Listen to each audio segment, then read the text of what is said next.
Hi friends, ഇന്ന് നമ്മൾ വളരെയേറെ ഇഷ്ടപ്പെടുന്ന ഒരു വാഹനമാണ് സൈക്കിളും ബൈക്കും. ഇന്നത്തെ ടോപ്പിക്കും അതാണ്.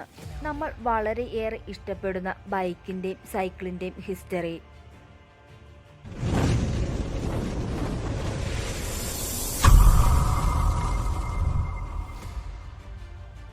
ഇരുചക്രങ്ങളുള്ളതും മനുഷ്യന്റെ ഗതാഗതത്തിനായുള്ള വാഹനങ്ങൾ 19-ാം നൂറ്റാണ്ടിന്റെ ആരംഭത്തിലാണ് കണ്ടെത്തിയത്. തുടർച്ചയായി ക്രമീകരിച്ച 2 ചക്രങ്ങളുടെ ഗതാഗത ഉപയോഗത്തിനായുള്ള ആദ്യ മാർഗം കൂടിയായിരുന്നു ഇത്.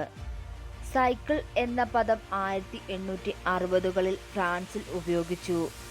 പെന്നി ഫെർദറിംഗ് എന്ന തലക്കെട്ടിൽ 19-ാം നൂറ്റാണ്ടിലെ ഒരു പദമാണിത്.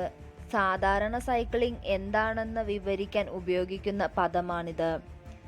ആദ്യകാലങ്ങളിൽ കുതിരയ്ക്ക് പകരമായാണ് സൈക്കിൾ കണ്ടെത്തിയത്. കാരണം വിളപരാജയം മൂലം കുതിരകൾ മരിച്ചു തുടങ്ങിയതാണ്. ആദ്യമായി ജൂൺ 18 മാൻഹൈമിലാണ് സൈക്കിൾ യാത്ര റിപ്പോർട്ട് ചെയ്തത്. 1 മണിക്കൂറിൽ 13 കിലോമീറ്റർ സഞ്ചരിച്ചു. ഒരു സൈക്കിളിന് 22 കിലോഗ്രാം തൂക്കമുണ്ടായിരുന്നു. യുവപുരുഷന്മാർ ഇവ സ്വാഗതം ചെയ്തിരുന്നു. എന്നാൽ തുടർച്ചയായി ഉണ്ടായ അപകടങ്ങൾ മൂലം അവ നിരോധിച്ചിരുന്നു.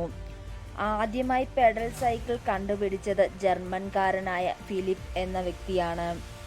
1863 പെഡലിംഗ് പ്രവർത്തിക്കുന്ന സൈക്കിൾ കണ്ടെത്തി. അതിനുശേഷം വില്ലാർഡ് 4 വീല് വാഹനങ്ങൾ നിർമ്മിച്ചു കയറ്റുമതി തുടങ്ങി. പെഡലിംഗ് സംവിധാനം ഈ യാത്രയെ കൂടുതൽ ലളിതമാക്കി. എന്നാൽ പെന്നി ഫെദറിങ്ങിന്റെ ചക്രത്തിലേക്ക് ഇവ നയിക്കുന്നു. സ്റ്റിയറിംഗുമായി ഉപയോഗിച്ച ചക്രങ്ങൾ പെഡൽ ചെയ്യുന്നത് ബുദ്ധിമുട്ടായിരുന്നു. മെറ്റൽ ഫ്രെയിമിന്റെ ഉപയോഗം ഇതിന്റെ ഭാരം കുറയ്ക്കാൻ സഹായിച്ചു. പിന്നീട് വ്യത്യസ്ത ബ്രേക്കിംഗ് സംവിധാനങ്ങൾ ഉപയോഗിക്കാൻ തുടങ്ങി. സ്ത്രീകൾക്കായാണ് ഈ പെഡലിംഗ് സൈക്കിൾ കണ്ടെത്തിയത്. 1869 സ്ത്രീകൾക്കായുള്ള സൈക്കിൾ കണ്ടെത്തിയത്. സുഖപ്രദമായ സവാരിക്ക് ഇവ സഹായിച്ചു. ചക്രത്തിൽ പെഡലിംഗ് പിന്നീട് ഇരുമ്പ് കഷ്ണങ്ങൾ ഫ്രെയിമിന് മുകളിലായി നൽകി നല്ല ഇരിപ്പിടവും നൽകി. പിൽക്കാലത്ത് സ്ത്രീകൾക്ക് നിസ്സാരമായി ഓടിക്കാൻ സാധിക്കുന്ന ലേഡീസ് സൈക്കിളുകളും കണ്ടെത്തി. പുരുഷ സൈക്കിളിനേക്കാൾ ഹാൻഡിലിലും സ്റ്റിയറിംഗിലും വ്യത്യാസം ഉണ്ടായിരുന്നു. ഇങ്ങനെ സൈക്ലിംഗ് ഒരു മത്സരമായി മാറാൻ തുടങ്ങി. 20-21 നൂറ്റാണ്ടിനു ശേഷം സൈക്കിൾ പുരോഗമിച്ച് ബൈക്കായി നീങ്ങി. 100 വർഷങ്ങൾക്ക് മുമ്പ് ബൈക്കിന്റെ രൂപകൽപ്പന വളരെ ലളിതമായിരുന്നു. ലോകത്തിലെ ഏറ്റവും പഴയ ബൈക്ക് കമ്പനിയാണ് ജിയോഫ് ഗിഡിങ്.